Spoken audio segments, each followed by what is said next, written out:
বিশ্বনবী বলেন খাদিজা টেনশন করো না, আমার জুব্বা দিয়ে তোমার কাপড় বানানো হবে।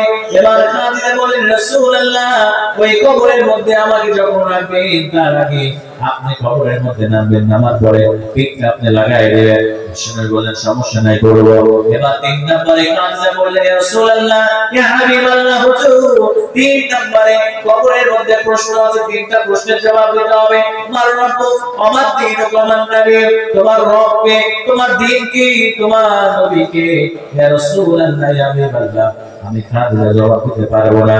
৩ নম্বরে আপনার কাছে চাই আপনি এই প্রশ্নের জবাবগুলো আপনি রাসূল দিয়ে দিবেন। বিশ্বনবী বলেন খাদিজা টেনশন করো না, তোমার ওই ৩টা প্রশ্নের জবাব আমি বিশ্ব নবী কবরের পাশে দাঁড়িয়ে আমি দিয়ে দিব। চলে বলেন সুবহানাল্লাহ। এবার হযরত খাদিজা ইন্তেকাল করলেন, মায়ের শানকে আপনাদের কেন এত সম্মান আল্লাহ খাদিজার বাড়ায় দিলেন। এবার বিশ্বনবী সাল্লাল্লাহু আলাইহি সাল্লাম আম্মা জান খাদিজা যখন ইন্তেকাল করলেন, বিশ্বনবী সাল্লাল্লাহু আলাইহি ওয়াসাল্লাম এবার জুব্বা দিয়ে খাদিজার জন্য কাফনের কাপড় বানায় দিলেন। বিশ্বনবী সাল্লাল্লাহু আলাইহি ওয়াসাল্লাম 2 নম্বরে কবরের মধ্যে নামলেন, আল্লাহ নবীজি কবরের মধ্যে গড়াগড়ি করলেন, পিঠটা লাগাই দিলেন। 3 নম্বরে বিশ্বনবী সাল্লাল্লাহু আলাইহি ওয়াসাল্লাম এবার দাফন কার্য শেষ, কবরের পাশে দাঁড়িয়ে আছেন, আল্লাহ নবীজি দাঁড়িয়ে আছেন, বাড়িতে ফিরে যায় না। হযরত আবু বকর বলে, হযরত ওসমান আলী ওমর বলে ইয়া রাসূলুল্লাহ ইয়া হাবিবাল্লাহ চলেন বাড়ি ফিরে যাই, এত সময় আপনি দাঁড়িয়ে আছেন। আল্লাহ নবী বলে ও আবু বকর ওসমান আলী আমি তোমার খাদিজারে কথা দিয়েছি আমি নবী যাব না, আমার খাদিজার প্রশ্নের জবাব আমি নবী দিয়ে যাব, তোমরা যাও বাড়িতে ফিরে যাও, আমি নবীজি প্রশ্নের জবাব দেওয়া ছাড়া এখান থেকে আমি চলে যাব না। মুসলমান ভাইরা রে, কিছুক্ষণ পরে বিকেল হয়ে গেল, বিকেল বেলা ফেরেশতা কবরের মধ্যে আসে না, এবার বিকেল গড়িয়ে সন্ধ্যা হয়ে গেল। আল্লাহ রাব্বুল আলামিন এবার জিবরিলকে পাঠায় দিল, যা রে জিবরিল যা আমার নবীকে বলে দে খাদিজার প্রশ্নের জবাব আমার হাবিবকে দেওয়া লাগবে না, খাদিজার প্রশ্নের জবাব আমি আমার খাদিজার উপরে এতটা খুশি হয়েছি, ওই খাদিজার প্রশ্নের জবাব আমি আল্লাহ আরশে আজিম থেকে আমি নিজেই দিয়ে দিয়েছি। জয় বলেন আল্লাহু আকবার, আরেকটু জয় বলেন আল্লাহু আকবার। আমার ভাইরা, সেই খাদিজা রাদিয়াল্লাহু তাআলার সঙ্গে যদি জান্নাতে যেতে চান, হযরত ফাতিমার সঙ্গে যদি জান্নাতে যেতে চান, তাহলে নামাজ পড়তে হবে, 2 নম্বরে রোজা করতে হবে, 3 নম্বরে পর্দা করতে হবে, আর 4 নম্বরে স্বামীর খেদমত করতে হবে, স্বামীর আনুগত্য আপনাদেরকে করতে হবে। এই 4টা কাজ যদি করে আল্লাহ নবী বিশ্বনবী বললেন ওই মায়ের জন্য জান্নাতের 8টি দরজা আল্লাহ খুলে দিবেন, আর যে কোনো দরজা দিয়ে ওই মেয়েটা জান্নাতের মধ্যে প্রবেশ করবে। জোরে বলেন সুবহানাল্লাহ।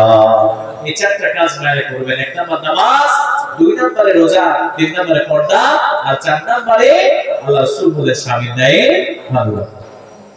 আল্লাহ মুসলমান ভাইরা, যে সমস্ত মায়েরা আসছেন এই 4টা আমল আল্লাহ পাক যেন মায়েদেরকে করার তৌফিক দেন, আমরা সকলেই করি আল্লাহুম্মা আমিন। আমার প্রিয় ভাইরা, মায়েরা যদি 4টা কাজ না করে তাহলে আপনারা মায়েদেরকে ধরে পিটাতে পারবেন, আল্লাহ রাসূল এই পারমিশনটা দিয়েছে। এখন মেয়েরা তো মায়েরা তো আমার উপরে বেজার হবে, বলবে হুজুর এমনি তো মারিয়ে থাকতে পারে না, আপনি আবার মারার কথা বলে যাচ্ছেন। 4টা কাজ না করলে আপনি আপনার স্ত্রীকে মারতে পারবেন। শুনবেন কোন 4টা কাজ না করলে? শুনবেন 4টা কাজ। 1 নম্বরে এই যে হাদিসটা বললাম, এই হাদিসটা 1 নম্বরে যদি আপনার স্ত্রী নামাজ না পড়ে আপনি স্ত্রীকে পিটাতে পারবেন, 2 নম্বরে যদি রমজানে রোজা না করে মারতে পারবেন, 3 নম্বরে পর্দা না করলে মারতে পারবেন, আর 4 নম্বরে যদি আপনার ন্যায় কথাগুলো যদি না শুনে তাহলে আপনি মারতে পারবেন। এখন বিষয় হচ্ছে আপনি তো স্ত্রীকে মারবেন, এখন 4 জায়গায় আবার আল্লাহ রাসূল মারতে নিষেধ করেছেন। কয় জায়গায় মারতে নিষেধ করেছেন? 4 জায়গায়। এক জায়গা হচ্ছে পেটে, 2 নম্বর হচ্ছে পিঠে, 3 নম্বর মুখে এবং 4 নম্বর মাথায়। এই 4 জায়গায় আবার মারা যাবে। এখন যেটুকু বাকি আছে এখন মারবেন কি দিয়া? কত বড় লাঠি দিয়ে মারবেন? আল্লাহ রাসূল সাল্লাল্লাহু আলাইহি ওয়াসাল্লাম এটা বলে দিয়েছে। আল্লাহ রাসূল বলেছেন যে বড় লাঠি দিয়ে মারা যাবে না, তোমরা যে মিসাল করো এই এক বড় লাঠি দ্বারা মারতে হবে, আবার সেইটাকে মুষ্টি করে ধরতে হবে। আচ্ছা ভাইরা বলেন তো, এই যে আমার হাতে যে মোবাইলটা দেখতেছে এক বড়, এটাকে যদি আপনারা মুষ্টি করে ধরেন তাহলে কি লাঠির কোনো অস্তিত্ব থাকবে? এই লাঠি দিয়ে যদি স্ত্রীকে মারতে যান, আপনার স্ত্রী বলবে আমার সাথে ফাজলামি করতে আসছো, উল্টা আপনার ধমক দিয়ে ফেলাই দেবে। কথা বলা ঠিক কিনা? হিরাজ করার পর এক ভাই বলছে, সামনে বসছিল এক মাহফিলে, বলছে হুজুর এইটুকু লাঠি দিয়ে মারা যাবে না, আমার স্ত্রীকে আমি খোঁচা দিব।